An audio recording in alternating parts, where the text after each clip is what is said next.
Hi friends, welcome back to my channel, and this will be a quick breakdown of the brand new The Batman trailer that was released yesterday during the DC Fandome event. We'll do a scene by scene breakdown of the trailer so we know which universe the movie is set in, which all characters are at play, who is playing whom, which comics it might be based on, whether it is related to any other DC movie or not. Okay, and if you haven't yet subscribed to my channel, then please subscribe. Let's get started. So we start with the WB and DC logo twisting to the tune of duct tape unwrapping, and the logos are in red. Seems like a lot of this movie is in the blood red color tone, including the poster by Jim Lee, who is the chief creative officer and publisher at DC. Now this in itself might be a call to the dark neo-noir genre the movie is going to be set in. So the trailer starts with the direct reveal of the main nemesis, or that's what I assume, Edward Nygma, aka the Riddler. Riddler, if you remember, has been played by Jim Carrey in the 1995 movie Batman Forever. More recently, you would have seen Riddler in the Gotham TV series.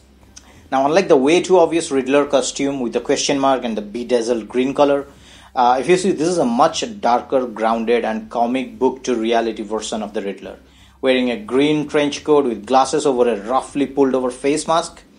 We can see him tying up one of his victims, most probably Mayor Don Michelle, while leaving a riddle or message for the police and Batman. The message, "No more lies," seems to hint at either Batman's past or the corrupt state and administration that the Riddler seems to be up against in his own way. Now this scene sets up the Nirvana Something in the Way song with composer Michael Giacchino's mix of broody noir thriller. We can see Jim Gordon, played by Jeffrey Wright, entering the crime scene with probably Batman walking behind him. We can guess that from the police officers giving the gauge. This shows that Gordon has probably teamed up with Batman, while the GCPD is still not a big fan of this arrangement. This again might be a call out to the year 2 setting of this movie as confirmed with the director. Please note year 0, 1 and 2 are a series of ages or comic volumes that explores Gotham before Batman and then the origin of the Batman, and year 2 essentially revolves around Batman's second year in the Gotham City, where he as Batman might be fully formed with all gadgets and skill set, but in Gotham he still is not a legend or influence in Gotham. Not yet. As such, this is also the origin of the Rogues Gallery of Batman in this movie, as we will see the origin of a few villains. Next we see lies written all over the news clippings which mention the mayor and his term wins. Some damn corrupt mayor he is, I see. Next, if we move on, we see a Halloween card containing a riddle. A clear throwback to the long Halloween comics maybe, which might have an influence on this movie too. If you closely see, it reads, "What does a liar do when he's dead?" That's the riddle.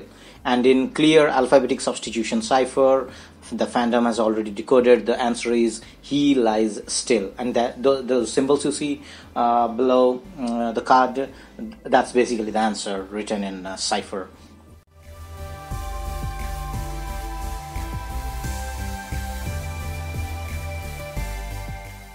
So now we get to see our first full look at the bat suit, and you can see there's some hint of leather, and the suit is pretty well formed. It's kind of influenced from the 0 Year design by Greg. You can see a few arts here. So now there are a few scenes over here. You can see the eye mask he's wearing to conceal his cowl, and we see Batman drive through a cemetery to the unfinished, not so sophisticated Batcave.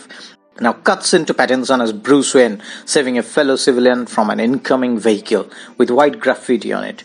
Inside a church where a funeral is being attended to, this is what happens. We also see a person all tired with a message for the Batman and his hand glued to a phone. Perhaps he didn't want to be there and has been forced into it, obviously. It's mostly a modern day phone from the looks of it, which again means the movie is set in the current time period. It is not too late in the past or not too far in the future. Here we have our first look at Joe Kravis, who plays Catwoman, or Selina Kyle. This is just her initial formation as a thief. As usual, stealing from rich men. Not sure if she's stealing from Bruce Wayne here. We do get a little visual of Batman having some kind of tussle with the GCPD. So Riddler basically tells, if you're justice, then please do not lie. This shows kind of how the movie showcases an Edward Nygma, or Riddler, that wants to bring the attention of Batman, the unchecked corruption and lawlessness that Gotham is filled with. Now, in between all this, we do get our first look at Penguin, or Oswald Cobblepot. He's played by Colin Farrell, you can see. Now, cut now to this fantastic scene of a group of henchmen with white paint smeared.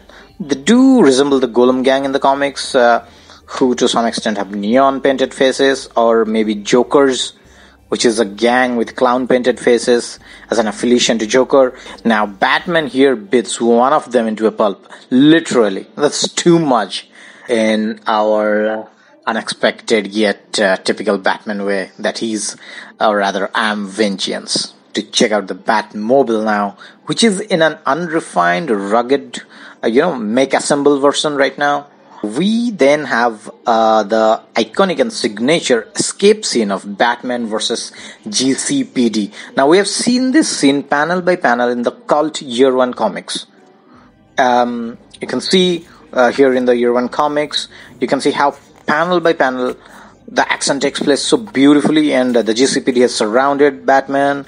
There's a bunch of SWAT teams deployed, police deployed, and Batman with using just fantastic classic stealth planning, and then surprise attacks.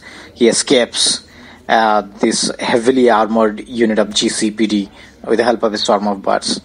We remember that this scene was also fantastically shot and shown by Mr. Nolan in Batman Begins. Now, this is the final scene. The uplifting title reveal in the end is again bathed in red, and you can spot the Batman cowl's pointed ears over the letter A. That's a neat trick.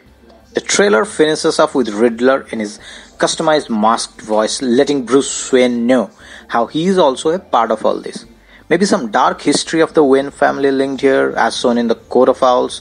If you see the Coat of Owls here, you can see there's hints of Bruce Wayne's legacy, Bruce Wayne's parents, his grandparents. Everyone's a part of this story, and there's some deep-rooted secret that he's not aware of in the Wayne legacy. It draws elements from these three major comics: The Long Halloween, Year One, Coat of Owls, and they might come up with a very fresh, very different look, take on the detective and the strategic mindset of Bruce Wayne, which Matt Reeves has many times told that he wants to explore that side of Bruce Wayne. So let's wait for Reeves and Pattinson to emerge in 2021. Thanks for watching. Bye bye.